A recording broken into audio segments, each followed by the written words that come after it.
नीतीश का नीतीश के बारे में नहीं जानते क्या आप? अरे देखो नीतीश 1990 से लेकर 2005 तक बिहार में लालू यादव मुख्यमंत्री रहे। मतलब आरजेडी पार्टी, लालू यादव अकेले मुख्यमंत्री नहीं रहे, आरजेडी पार्टी। कौन सी पार्टी? आरजेडी, राष्ट्रीय जनता दल करके एक पार्टी है वहां पर। तो वो वहां पर सत्ता में रही और उस शासन को बहुत बुरा माना जाता है, जंगल राज माना जाता है। जंगल राज मतलब आजकल तो क्या है, कोई एक आधा कोई मर्डर हो गया तो अपन कहते थे जंगल राज लौटा है। अरे भाई जंगल राज लालू यादव वाला था। कैसे आप उसे कैसे कह सकते हो? उसमें आईएएस सेफ नहीं था। एक आईएएस को लोगों ने पीट पीट के मार दिया। उस समय में किडनैप जो वो एक इंडस्ट्री बना हुआ था। किडनैपिंग क्या थी? एक नई इंडस्ट्री। लोग कहते हैं कि लालू यादव ने बिजनेस को बढ़ाया नहीं दिया, बढ़ावा दिया तो उन्होंने एक नई इंडस्ट्री विकसित कर दी, किडनैपिंग इंडस्ट्री। लोग उस समय में ओमनी वैन को देखकर डरने लग गए थे। वैन आती थी ना, जो यूं खुलती थी अंदर, बच्चे सड़क वाली साइड बदल लेते थे। इधर मम्मी पापा के साथ बच्चे चल रहे, इधर से ओमनी वैन के बच्चे इधर हो जाते थे। मतलब ओमनी वैन का डर था एक, उनको अपने को लगता था कि अपने पास में रुक गई, अगला स्टेप हमें पता था क्या करना है। कई बार तो मन करता था इसको भी चले जाएंगे अंदर। तो ओमनी वैन तो ये किडनैपिंग इंडस्ट्री। तो लालू यादव जो वो का जो दौर है वो बहुत ऐसे माना जाता है कि भाई भ्रष्टाचार वो सब कुछ अपने चरम पर था। हालांकि लोग पसंद कर रहे थे तभी बार बार जिता रहे थे। तो 2005 के अंदर लालू यादव के खिलाफ बड़े स्तर पर एक नेता लड़ रहा था, उसका नाम था नीतीश कुमार। नीतीश कुमार 2005 में बीजेपी के साथ मिलकर चुनाव लड़ा और जीत गए। और इस तरीके से, और आरजेडी, नीतीश कुमार की पूरी राजनीति आरजेडी के खिलाफ रही है। इस तरीके से बीजेपी के साथ चुनाव लड़के जीत गए। 2010 तक इन्होंने बढ़िया सरकार चलाई, 2010 में फिर जीत गए और 2015 तक का मैंडेट मिला। लेकिन 2013 में इनको ऐसे सपना आया कि अब अपने बनेंगे प्रधानमंत्री।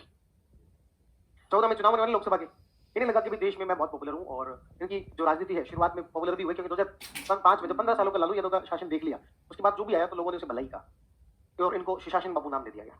इस तरीके से इनको 2013 में लगा कि अपन बनेंगे अब देश के क्या प्रधानमंत्री। और इन्होंने मुख्यमंत्री के पद से इस्तीफा दे दिया और अपने व्यक्ति एक थे जीतन राम मांझी, उनको बना दिया मुख्यमंत्री।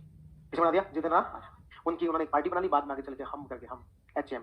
उस समय में आम आदमी पार्टी बहुत फेमस थी, आप, इन्होंने कहा हम, आप हो, हम है। इन्होंने एक पार्टी बना ली जीतन राम।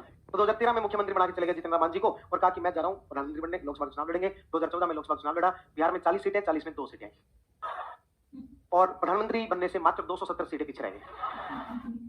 2 सीटें, कितनी सीटें? 2 सीटें और मात्र 270 सीटें पीछे रह गए और प्रधानमंत्री जो नहीं बने।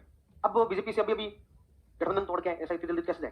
तो 2015 में इनको लगा कि जैसे लोकसभा में पूरी तरीके से आ रहे हैं, ऐसे विधानसभा में भी आ रहे हैं, इससे अच्छा कोई गठबंधन कर लेते हैं। अच्छा, उससे पहले वापस मुख्यमंत्री बनने के लिए जीतन राम मांझी जी को कहा कि देखो मैं प्रधानमंत्री बन नहीं पाया, वापस मुख्यमंत्री बनने के लिए। उन्होंने कहा कौन आप? कौन?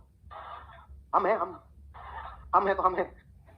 तो 2015 में आरजेडी पार्टी और जेडीयू का गठबंधन हो गया। मतलब लोगों को कई दिनों तक तो समझ में नहीं आया आरजेडी का जेडीयू के साथ गठबंधन हो कैसे सकता है, जिसकी राजनीति की शुरुआत ही आरजेडी के खिलाफ हुई हो, उनका हो गया आपस में गठबंधन और ये जीत गए।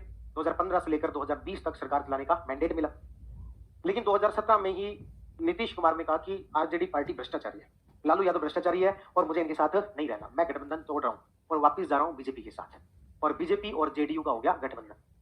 बीजेपी और जेडीयू का क्या हो गया? गठबंधन। कब? 2017। मुख्यमंत्री अभी भी कौन है? नीतीश कुमार। पहले आरजेडी के समर्थन से थे, इस बार बीजेपी के। और बढ़िया 3 साल तक सरकार चली। 2020 में फिर चुनाव हुए और 20 में चुनाव बीजेपी के साथ लड़के जीते। बीजेपी को सीटें इस बार ज्यादा आई, 80 सीट आई और जेडीयू को सीटें कितनी आई? 40 सीटें आई। लेकिन इन्होंने मुख्यमंत्री किसे बना दिया? नीतीश कुमार को बना दिया। कम सीटें थी पर फिर भी क्या बना दिया? मुख्यमंत्री की। भाई हमने पहले से घोषणा की हुई थी, भले ही हमें सीटें ज्यादा आ गई पर फिर भी नीतीश कुमार को क्या बना देते हैं? मुख्यमंत्री बना देते हैं। और इन्होंने 2025 तक का मैंडेट मिला, बढ़िया सरकार चल रही थी। 22 में इन्होंने कहा कि मुझे सांप्रदायिक ताकतों के खिलाफ लड़ना है। और बीजेपी पार्टी क्या है? सांप्रदायिक पार्टी है। यानी कि सांप्रदायिक पार्टी है, इसका मतलब गठबंधन किसके साथ करना है? आरजेडी के साथ। आरजेडी जेडीयू का गठबंधन हो गया। आरजेडी के साथ 78 सीट थी, जेडीयू के पास 40 थी, फिर भी नीतीश कुमार को क्या बनाया गया? मुख्यमंत्री बना दिया गया। और बीजेपी ने कहा कि अब हम कभी भी आपके साथ गठबंधन नहीं करेंगे, आपके लिए सारे दरवाजे बंद हो गए। नीतीश कुमार ने भी कहा कि मिट्टी में मिल जाऊंगा लेकिन बीजेपी के साथ गठबंधन नहीं करूंगा। 2024 आते आते, जनवरी 2024 आते आते नीतीश कुमार ने कहा कि लालू यादव भ्रष्टाचारी है और बीजेपी के साथ क्या कर लिया? गठबंधन कर लिया। लोगों ने कहा अरे वो दोस्त दरवाजे का क्या हुआ जो तुमने बंद किए थे? जब खिड़की तो खुली है, दरवाजा बंद किया था, खिड़कियां थोड़ी की थी, खिड़की तो अभी भी क्या है? खुली है। कुंडी ना खड़काओ राजा। तो इस तरीके से नीतीश कुमार जो है फिर से इनको क्या बना दिया? मुख्यमंत्री बना दिया। और बीजेपी के समर्थन से क्या बन गए? 9वीं बार मुख्यमंत्री बने नीतीश कुमार। कितनी बार? 9वीं बार। तो 9 5 45 वर्ष का कार्यकाल होना चाहिए, लेकिन ना, 5 से लेकर अभी तक लगभग 20 वर्ष में 9वीं बार मुख्यमंत्री बने। एवरेज 2 साल की आती है। 9वीं बार मुख्यमंत्री बने कौन? नीतीश कुमार। मतलब अब तो ये क्या है कि राज्यपाल के पास जाते हैं तो राज्यपाल को कहते हैं आप तो सिर्फ इतना बोल दो, मैं आगे की शपथ मुझे याद है, भाई पन्ना भी रख लो साइड, मेरा रोज का काम है और मुझे शपथ वगैरह मत दिलाओ, मुझे याद है। इस बार तो और भी वो चल रहा था कि वो जब राजभवन से निकले शपथ वगैरह लेके तो अपना शॉल जो वहां पर भूल गए राजभवन में। गाड़ी में बैठे और बीच में ड्राइवर को याद है कि सर वो शॉल क्या है, शॉल तो राजभवन भूल गए, तो गाड़ी मोड़ लो, राजभवन चलते हैं। शॉल लेने गए, गवर्नर देख के चौंक के, गवर्नर का अरे सर इस बार इतनी जल्दी आ गए। कोई साल 2 साल तो रुकते। इतनी जल्दी शब्द लेने आगे दोबारा मुक्ति, क्या पार्टी फिर से निकल गया? अरे कहते नहीं, शोर भूल गया था। तो नीतीश कुमार सबके हैं, जैसे भगवान सबके, ऐसे नीतीश कुमार सबके हैं। वो आरजेडी के भी हैं, वो बीजेपी के भी हैं, उन्हें कोई फर्क नहीं पड़ता। वो इस मोह माया से ऊपर उठ चुके हैं। राज्यों में सरकारें बदलती है, बिहार में सिर्फ विपक्ष बदलता है। सरकार फिक्स है, नीतीश कुमार की रहनी है। बिहार में सिर्फ क्या बदलता है? विपक्ष बदलता है, वहां पर सरकार नहीं।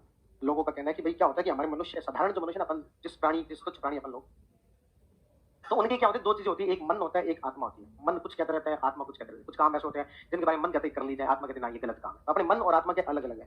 नीतीश कुमार ने आत्मा को काबू में कर लिया है। उनकी आत्मा वही कहती है जो उनका मन कहता है। जब उनकी आत्मा को कहना होता है कि सांप्रदायिकता से लड़ना है, तो आत्मा कहती है सांप्रदायिकता से लड़ना जरूरी है।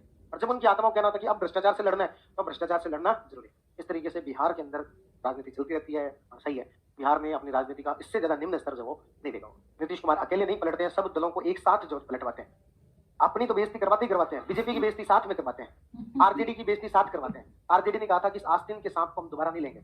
17 में जब छोड़ के गए थे तो क्या कहा था? आस्तीन के सांप को दोबारा नहीं लेंगे। और 22 में वापस ले लिया, कहा कि इस बार तो जहर निकाल दिया। तो नीतीश सबके हैं।